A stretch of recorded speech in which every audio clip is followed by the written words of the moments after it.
Shalom, selamat pagi dan selamat bergabung bersama kami dalam program Membaca Alkitab satu pasal satu hari.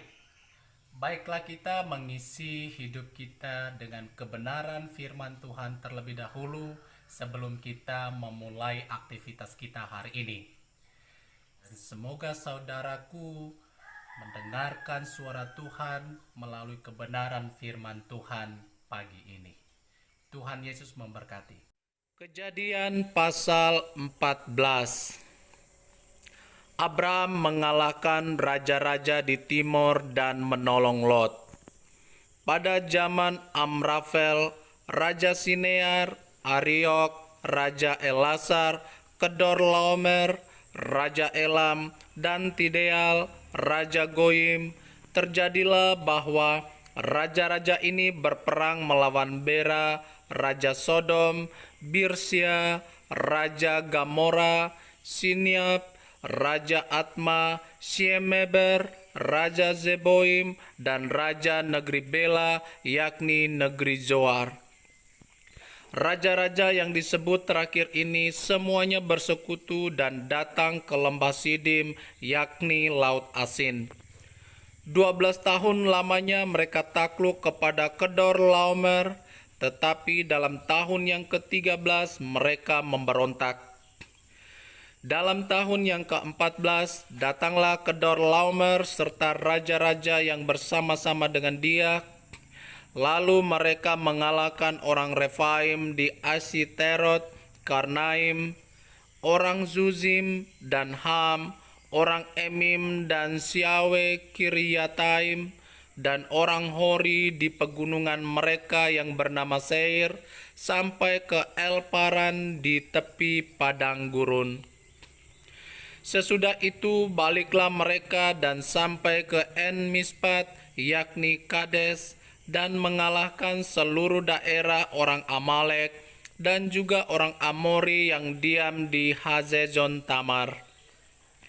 Lalu keluarlah raja negeri Sodom, raja negeri Gomora, raja negeri Atma, raja negeri Zeboim, dan raja negeri Bela, yakni negeri Zoar, dan mengatur barisan perangnya melawan mereka di lembah Sidim, melawan Kedorlaomer, Raja Elam, Tideal, Raja Goyim, Amrafel, Raja Sinear, dan Ariok, Raja Elasar, 4 raja lawan 5.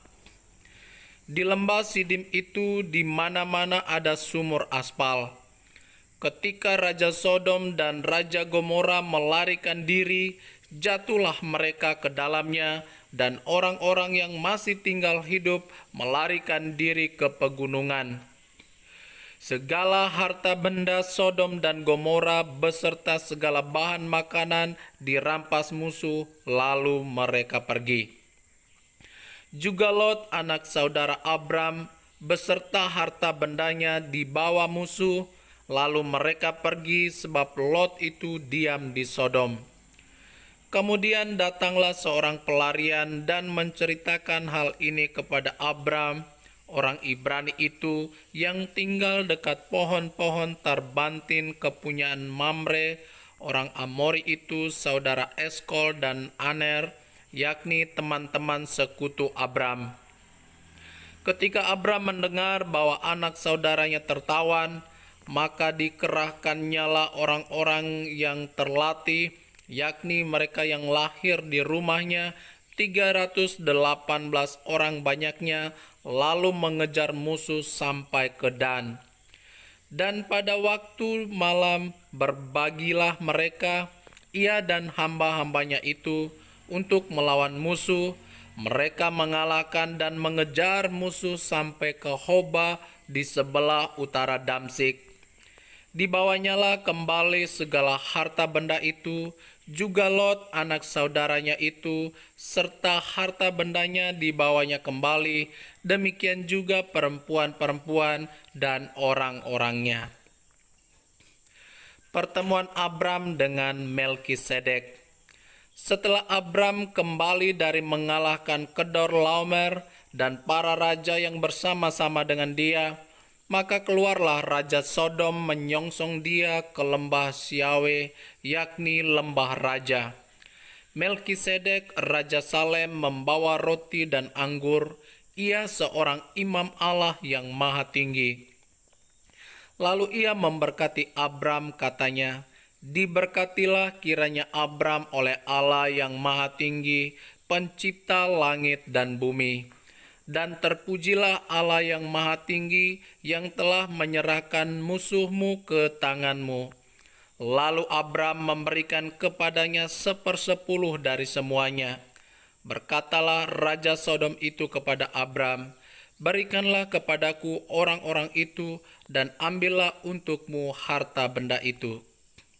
Tetapi kata Abram kepada Raja negeri Sodom itu, "Aku bersumpah demi Tuhan Allah yang maha tinggi, pencipta langit dan bumi, aku tidak akan mengambil apa-apa dari kepunyaanmu itu, sepotong benang atau tali kasut pun tidak, supaya engkau jangan dapat berkata, 'Aku telah membuat Abram menjadi kaya.'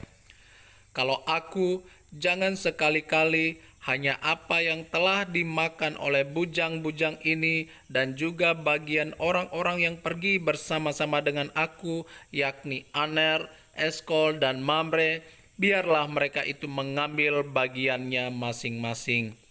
Demikianlah firman Tuhan.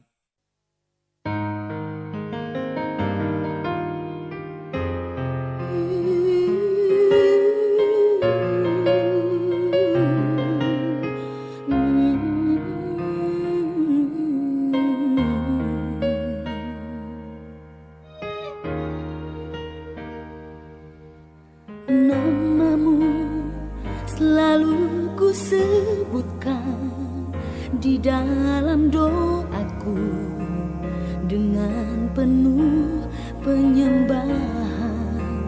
Kasih-Mu senantiasa ku kenang dalam pujianku. Dengan kerinduan